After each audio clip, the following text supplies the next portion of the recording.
بسم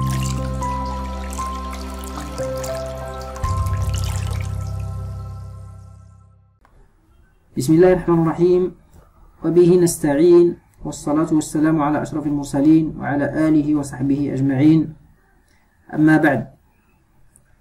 Chère audience, chers collègues abonnés, je suis très ravi de vous retrouver encore une fois avec une nouvelle vidéo dans laquelle je vais vous expliquer la suite du cours intitulé Procédé d'élaboration des pièces mécaniques qu'on a abordé dans la vidéo précédente.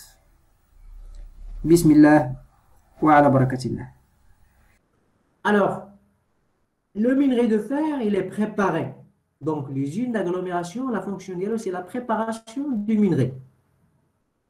Donc, quand je parle de la préparation, c'est-à-dire, il y a des opérations de broyage, de calibrage et de concassage.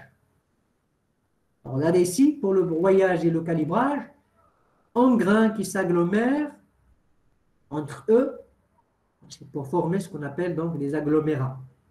Bon, c'est-à-dire des blocs de métal, du minerai, parce qu'ici on ne peut pas parler de métal, parce qu'il y a un mélange, il y a des déchets, etc. Donc on va raffiner et ainsi de suite.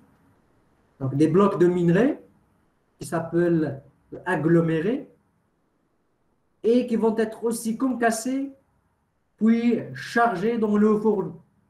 Parce que le haut fourneau, il accepte bien sûr donc des tailles, des dimensions un peu bien précises. Il ne faut pas avoir des gros blocs de minerai comme ça et je vais essayer de les jeter dans le haut fourneau. Parce qu'ils vont trouver un peu un problème de fusion. Et c'est la raison pour laquelle on doit donner au haut fourneau une taille bien déterminée du minerai, ce qu'on appelle des agglomérats. Alors, une fois qu'on a préparé notre minerai de fer, c'est-à-dire broyé et calibré, on va l'envoyer au haut fourneau. Voyez le chemin. Alors là, il est broyé, raffiné, calibré, aggloméré, et donc il va passer ici. Il va monter pour alimenter le haut fourneau. Mais il ne va pas monter tout seul, il va monter avec du coq. C'est-à-dire à partir de l'usine coquerie. Ça aussi, c'est pour la préparation du charbon. Vous avez le charbon brut, il va être préparé à l'intérieur du coquerie, à l'intérieur de cette usine-là, pour extraire uniquement le coq. Le coq, c'est un combustible très puissant. Et donc, vous avez une dose du coq et vous avez une dose d'aggloméré, minerai de fer préparé. Donc, les deux doses-là, elles vont alimenter le fourneau. D'accord? Donc, on va voir aussi ce qui se passe. Voilà la coquerie. Le coq est un combustible obtenu par distillation, gazification, des composants indésirables, de la houille dans le four de la coquerie. Alors, à l'intérieur, dans l'usine coquerie, vous avez donc un four qui sépare un peu et qui produit le coq. Donc, finalement, le coq est du carbone presque pur. Parce qu'au début, il y a comme charbon, charbon, donc il y a du coq, mais il y a une petite dose du coq pur. Mais quand on fait la séparation, la distillation dans la coquerie, on va produire un peu du carbone presque pur, 100% carbone, qui est doté d'une structure poreuse et résistante à l'écrasement. Alors, en brûlant dans le fourneau, le coq, qu'est-ce qu'il va faire? Il va apporter de la chaleur nécessaire à la fusion du minerai. Donc, il va apporter une grande chaleur qui est nécessaire à la fois à la fusion du minerai de fer et il va donner des gaz, le C, le CO2, etc. Il va donner donc des gaz qui sont nécessaires à la réduction, à une réaction chimique qu'on va essayer de voir. D'accord? Donc, si je reviens ici, vous avez l'agglomérat. À partir de l'aggloméré, vous avez le coq qui a été extrait à partir du charbon. Le coq, c'est ce qu'on appelle du carbone presque pur. Et donc, les deux, ils vont descendre ici, dans cette grande enceinte, le haut fourneau. Alors, le haut fourneau, vous avez donc des gaz qu'on souffle à l'intérieur pour favoriser un peu la combustion. Et puisque vous avez donc cette source de chaleur incroyable du coq, vous arrivez finalement à fondre la quantité de l'aggloméré qui a été, voilà, qui a été venu ici au fourneau. D'accord? Donc, on arrive au fourneau. Qu'est-ce qui se passe à l'intérieur du fourneau? Alors, dans le fourneau, on extrait le fer de son minerai. Donc, c'est très important. Le fourneau, le rôle d'IALO, c'est faire une extraction du fer, mais le minerai. Parce que le minerai brut fait un mélange. Et donc, au niveau du fourneau, je commence à séparer le fer. Et quand je parle de fer, regardez, c'est la fonte. Voilà, la fonte après que je vais récupérer. Alors, comment ça se fait? Minerai et coque solides sont enfournés par le haut. Ils sont entrés par le haut. Vous avez de l'air chaud à l'intérieur qui sera insufflé à l'intérieur du fourneau. L'air chaud, il atteint limite de 100 degrés Celsius.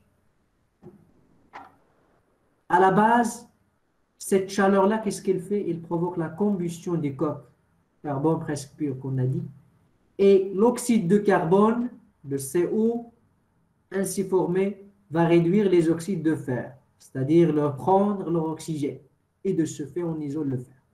Vous voyez la réaction chimique qui se fait? Quand on fait la combustion du minerai avec le coke, vous avez du carbone qui est en mélange. Donc le carbone, qu'est-ce qu'il va faire? Il va collecter les oxydes. Et donc, il va donner des gaz de CO. Et il va laisser le fer tranquille. D'accord? Donc, il capte l'oxygène pour former donc les gaz CO. Et puis, il va laisser le fer isolé. La chaleur dégagée par la combustion fait fondre le fer.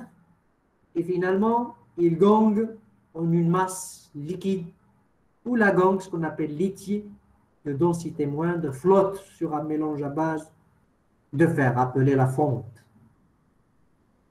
Vous voyez l'histoire maintenant, comment on peut obtenir du fer à partir du minerai de fer. Donc je suis obligé d'utiliser un moyen pour faire une extraction un peu chimique.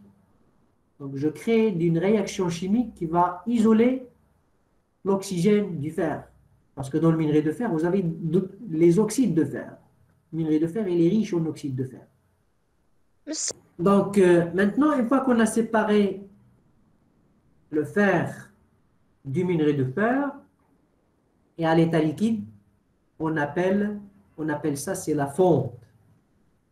Ça, c'est la fonte. Voilà, regardez, de la fonte, elle est à l'état liquide.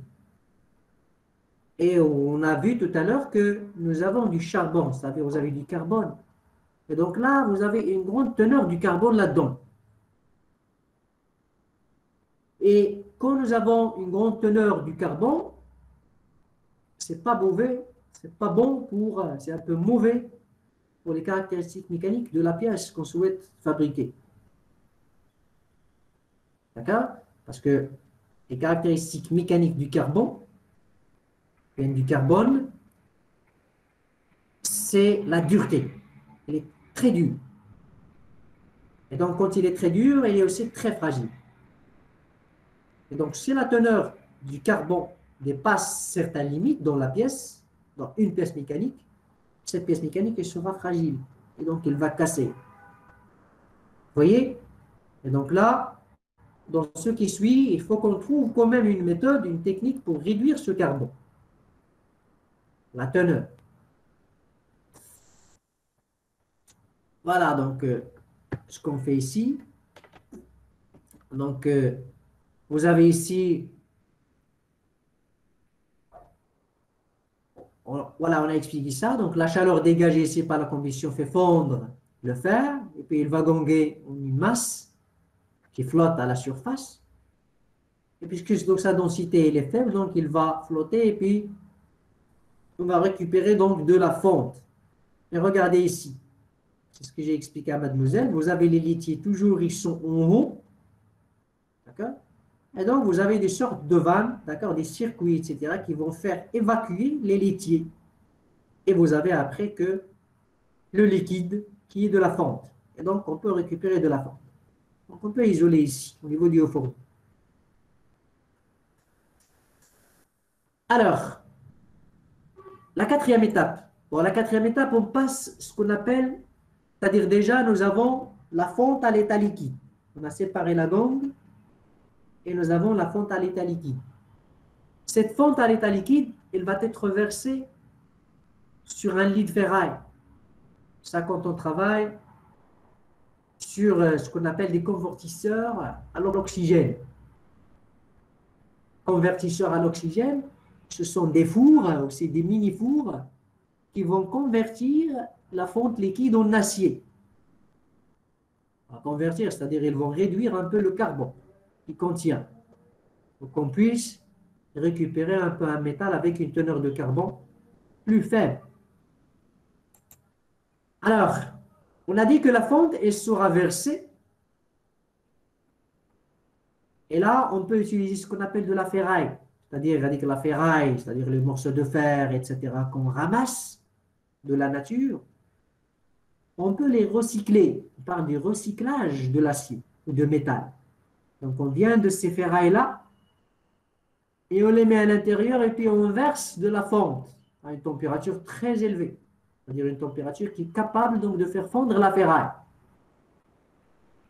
Alors, on brûle les éléments indésirables, le carbone, bien sûr, plus les résidus, contenus dans la fonte, en insufflant de l'oxygène pur. Là, vous avez des entrées pour ces fours dans les convertisseurs. Et qu'est-ce qu'on insuffle? On va insuffler de l'oxygène. Vous avez un mélange ici, le carbone, plus les résidus. Vous avez l'oxygène. Alors, quand on ajoute de l'oxygène, qu'est-ce qu'on fait? Bien sûr, on peut récupérer les résidus, c'est-à-dire qui flottent, les choses donc qui flottent, laitier d'acierie, ce qu'on appelle les laitiers d'acierie. Juste par une simple inclinaison, vous pouvez donc récupérer. Et puis, on obtient finalement ce qu'on appelle de l'acier sauvage, qui est versé dans une poche ou bien dans des poches. Elle est appelée acier sauvage parce que, à ce stade, il est encore imparfait. Voilà, chers collègues, c'est la fin de cette séance. À très bientôt.